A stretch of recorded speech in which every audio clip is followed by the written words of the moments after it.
Good morning, gentlemen. This is Coach Dub coming to you live from the Fort Worth Stockyards here in downtown Fort Worth, Texas.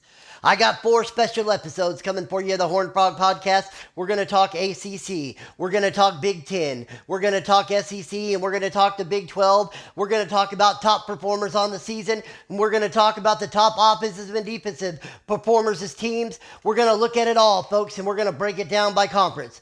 Today's special episode of the Horned Frog Podcast, Talking ACC, is brought to you by 1835 Bourbon. Texan made, Texan proud, go Texan. 1835 Bourbon, come and take it. So let's start over here in the ACC. We're going to look at our quarterbacks. Top performers in the ACC this season, Kentucky quarterback Vince Howard III. 218, a 305 for 71%. He also passed for 4,327 yards, 42 passing touchdowns.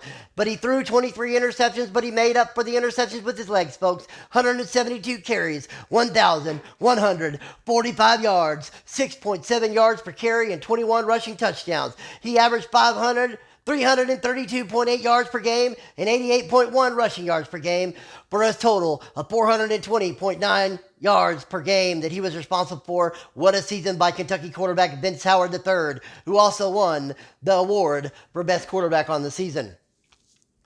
Another top notable performer, Notre Dame quarterback George Bragg. 184 or 265 for 69%. 3,886 yards passing, 47 passing touchdowns, only 10 interceptions. He finished 6th in the nation in passing yards, but led in QB rating at 243.5 as he threw for 298.9 yards per game. Now let's look at your top performers and running backs. Notre Dame running back Alani Mayava. 255 carries, 1,765 yards rushing. He averaged 6.9 yards per carry, had 22 rushing touchdowns, and he ran for 135.8 yards a game. Other notable running backs in the ACC, UCLA running back George Paxson, 209 carries, 1,426 rushing yards, 6.8 yards per carry. He had 11 rushing touchdowns, and he averaged 118.8 yards a game. Now we're going to look at receiving. In the top performers in the ACC, Notre Dame wide receiver Eric Hayden had 46 receptions for 1,483 receiving yards, 19 receiving touchdowns. He averaged 114.1 yards a game.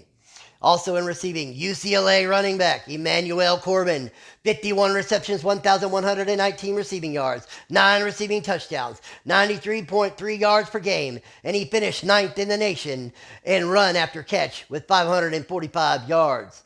Now let's jump over to the defensive side of the ball. We're going to top tacklers in the ACC. Your top tacklers in the ACC, Virginia Tech middle linebacker Forrest Hood. What a name, folks. Forrest Hood, 84 tackles, 6 tackles for loss, 1.5 sacks. He also had an interception and 4 pass breakups. Number 2 on the list in the ACC, again, Virginia Tech, this time free safety Stephen Robbins, 82 tackles, 3 tackles for loss, 2 interceptions, 105 interception return yards, 2 pass breakups, only 8 catches allowed this season and 1 defensive touchdown for Stephen Robbins. Another notable tackler, Nebraska strong safety Mike McMillan, had 79 tackles. He also added 2 tackles for loss, 2 interceptions, 3 pass breakups, and only 9 catches allowed, and he also had a forced fumble on the season. Now let's look at leaders in sacks in the ACC. Notre Dame defensive tackle Deshaun Street had 10.5 sacks. He also added 30 tackles, 6 tackles for loss, and a forced fumble recovery.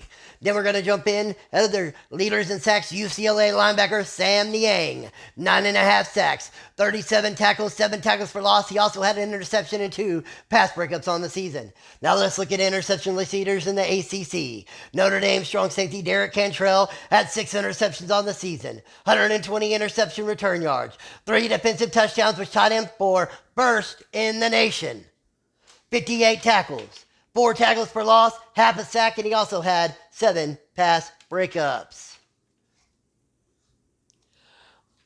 Other interception leaders, we got Nebraska cornerback James Stewart. He had 5 interceptions, 149 interception return yards, 1 defensive touchdown. He also added 61 tackles, 5 tackles for loss, 1.5 sacks, and 4 pass breakups. Now let's look at the ACC top offensive on the season. Kentucky was your top ACC offense this season. They ranked third in the nation with 6,946 total yards, 4,511 passing yards for third in the nation, and 2,422 rushing yards, which led them in fourth in the nation.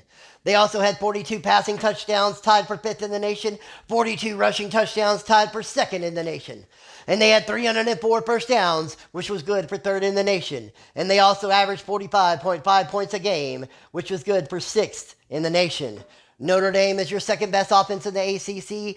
They finished sixth in the nation with 6,288 total yards, 3,935 passing yards, good for ninth in the nation, 2,333 rush yards, good for fifth in the nation. They had 48 passing touchdowns, which tied them for first in the nation. They also added 31 rushing touchdowns, which was good for sixth in the nation. They also had 243 first downs, which landed them at 10th in the nation. And they averaged 46.4 points a game, which was good for fifth in the nation. Now let's talk ACC top defenses. Once again, I'm going to say Notre Dame, 3,980 total yards given up, 2,598 passing yards, 1,382 rushing yards. But they had 45 sacks, good for fifth in the nation. They had 3 fumble recoveries. They also had 31 interceptions, which was good for second in the nation. And another team that I keep repeating, Kentucky, 4,482 yards given up, 3,290 passing yards, 1,192 rushing yards. Kentucky had 30 sacks, 2 fumble recoveries, and 24 interceptions, which landed them at fifth in the nation. Another top defense in the ACC this season, Nebraska, who had a tough season, but they only gave up 4,548 total yards, 2,821 passing yards, 1,727 rushing yards, but they had 20 sacks, 6 forced fumbles and recoveries, and 12 interceptions. What a season by Nebraska, even though they struggled. I'm sure they'll be back stronger next season. Now, the last thing we're going to talk about is the turnover differential on the season. Notre Dame was plus 20, which landed them at third in the nation in turnover differential. And they led the ACC with 34 takeaways, followed by Kentucky with 28 takeaways and a plus 2 turnover differential. And UCLA in third place with 24 takeaways, but a minus 3 turnover differential. That's your ACC breakdown for the season, folks. Hope you enjoyed it. This is Coach Dub signing off from Fort Worth. Until next time.